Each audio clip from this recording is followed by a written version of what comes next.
माझे नाव संजीवनी राजेंद्र स्वामी, राहणार उदगीर, जिल्हा लातूर. 2019 पासून मी इथे येते. मला वासीचा त्रास होता, तो पण इथं आल्यानंतर बाप्पा माझा वासीचा त्रास पायाचा पूर्णपणे कमी झालेला आहे. आणि आम्ही उदगीरला होलसेल दुकान, किराणा दुकान होलसेल टाकलं आणि महाराजांना आम्ही उद्घाटनासाठी बोलवलं होतं. आणि आमचं ते किरायाचं दुकान होतं, मग आम्ही त्यांना म्हणलं हे किरायाचं दुकान आहे, आम्हाला ते दुकान घ्यायची संधी उपलब्ध व्हावी.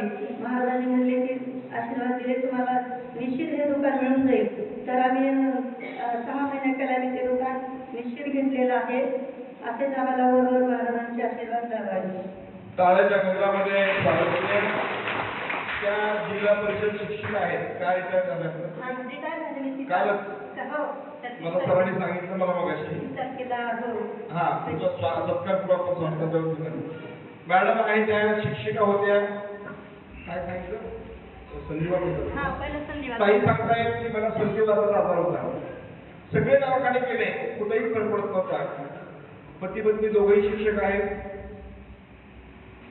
स्वामी सर, त्यांच्या सुविधे पत्नी स्वामी मॅडम लातूरला राहत होते ते पूर्वी, परंतु उदगीरमध्ये धंद्याच्या निमित्तानं आता शिफ्ट झाले. कुणाचा धंदा टाकून दिला. उदगीर शहरामध्ये मोठे उद्योगपती झाले. आता मोठा उद्योग टाकलाय.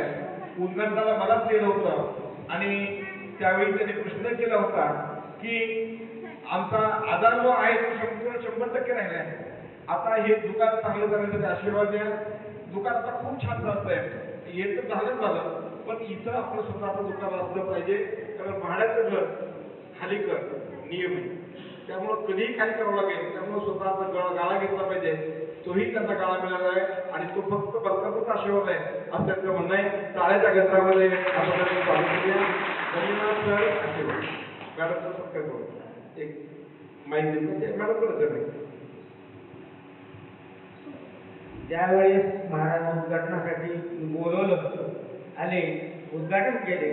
उद्घाटन झाल्यानंतर उदगीरच्या मुखावा चौकामध्ये जागा मी सोनेरी जागा आहे. त्या ठिकाणची जागा आहे 2.5 कोटी रुपयाला 11/45 आहे. माझ्यासारखा सामान्य शिक्षक, माईक थोडं लांब घे म्हणजे आवाज जास्त येईल. गरीब कुटुंबात जन्मलेला शेतकरी आई वडील याने शक्य नव्हतं. फक्त आणि फक्त मलकापूरच्या आशीर्वादावर आणि महाराजांच्या शब्दामध्ये किती सामर्थ्य आहे हे या उदाहरणावर आम्हाला कळतं. आमचं विशेष पाय दुखत होते. फक्त नामस्मरण करून येऊन त्याची गोळी न देता आम्ही हैदराबाद पोचतो आणि पुण्यापासून कुंडे चौकामध्ये जे मोठमोठे वैद्य आहेत सगळ्या वैद्यांना दाखवलं होतं. कुठं ते फरक पडाले, पण 1 रुपयाची न गोळी घेतले. आणि असंच आमच्यावरती महाराजांचा आशीर्वाद असावा, सगळं कुटुंब निरोगी असावं, असंच उद्योग चालावा.